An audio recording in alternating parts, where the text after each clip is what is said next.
I have to recuse myself from the trial. It is what the sound administration of justice, the requirements of the Constitution, and my conscience dictate. The integrity of the judicial process must be protected against any reasonable taint of suspicion, so that the public and litigants may have the highest confidence in the integrity and fairness of our courts.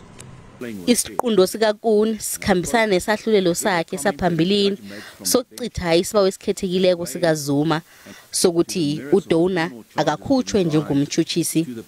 uZuma wazibilayeza ngesahlulelo sikaKoen, ikhotho yezomthethosisekelo yamcitha. Esahlulelweni saphambilini uKoen wazakalisa ukuzaza ngokuthi uDona waphula umthetho we-NPA ngokuthi batsho afahlisele ababikindaba yilwazi.